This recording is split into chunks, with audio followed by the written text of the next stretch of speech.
कुछ देर बाद युधिष्ठिर रोती बिलखती हुई स्त्रियों के समूह को पार करते हुए भाइयों व श्री कृष्ण सहित धृतराष्ट्र के पास आए व नम्रतापूर्वक हाथ जोड़े खड़े रहे। इसके बाद धृतराष्ट्र ने भीम को अपने पास बुलाया। धृतराष्ट्र के हाव भाव से श्री कृष्ण ने अंदाजा लगाया कि इस समय धृतराष्ट्र पुत्र शोक के कारण क्रोध में हैं। इससे भीम को उनके पास भेजना ठीक न होगा। अतः उन्होंने भीमसेन को तो एक तरफ हटा लिया और उसके स्थान पर लोहे की एक प्रतिमा दृष्टिहीन राजा धृतराष्ट्र के आगे लाकर खड़ी कर दी। श्री कृष्ण का भय सही साबित हुआ।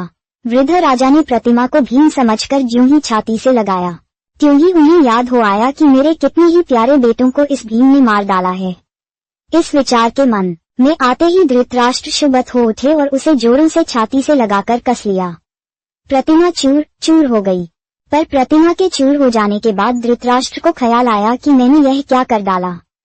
वह दुखी हो गए और शोक वे होकर बोले, हाय, क्रोध में आकर मूर्खतावश मैंने यह क्या कर डाला, भीम की हत्या कर दी। ये कहकर वह बुरी तरह विलाप करने लगे। इस पर श्री कृष्ण ने धृतराष्ट्र से कहा, राजन, क्षमा करें, मुझे पहले ही से मालूम था कि क्रोध में आकर आप ऐसा काम करेंगे। इसलिए उस अनर्थ को टालने के लिए मैंने पहले से ही उचित प्रबंध कर रखा था। आपने जिसको नष्ट किया है वह भीमसेन का शरीर नहीं बल्कि लोहे की मूर्ति थी। आपके क्रोध का ताप उस पर ही उतरकर शांत हो गया। भीमसेन अभी जीवित है। ये सुनकर धृतराष्ट्र के मन को धीरज बंधा और उन्होंने अपना क्रोध शांत कर लिया। उन्होंने सभी पांडवों को आशीर्वाद देकर विदा किया। धृतराष्ट्र से आज्ञा पाकर पांचों भाई श्री कृष्ण के साथ गांधारी के पास गए।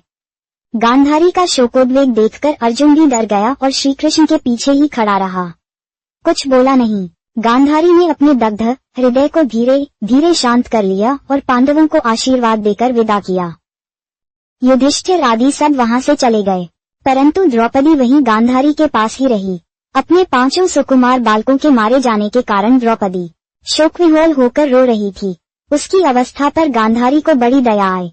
वह बोली, बेटी, दुखी न हो, मैं और तुम एक ही जैसी हैं। हमें सांत्वना देने वाला कौन है?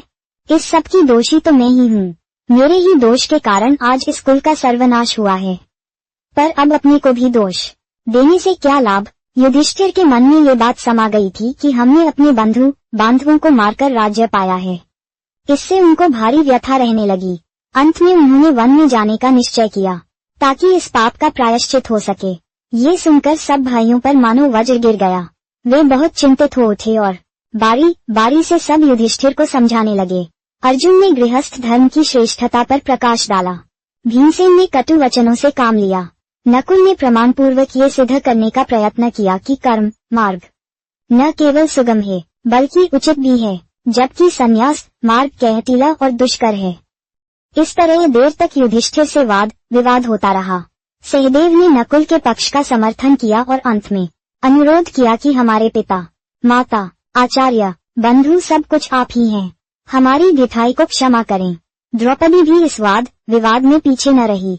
वह बोली, अब तो आपका यही कर्तव्य है कि राजोचित धर्म का पालन करते हुए राज्य शासन करें और चिंता न करें।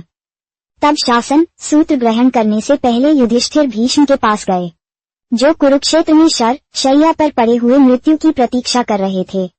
पितामह भीष्म ने युधिष्ठिर को धर्म का मर्म समझाया और उपदेश भी दिया। धृतराष्ट्र भी युधिष्ठिर के पास आकर सांत्वना देते हुए बोले, बेटा, तुम्हें इस तरह शोकविनल नहीं होना चाहिए। दुर्योधन ने जो मूर्खताएं की थीं, उनको सही समझकर मैंने धोखा खाया। इस कारण मेरे 100 पुत्र उसी भांति काल कवलित हो गए, जैसे सपने में मिला हुआ धन नींद खुलने पर लुप्त हो जाता है। अब तुम ही मेरे पुत्र हो, इस कारण तुम्हें दुखी नहीं होना चाहिए।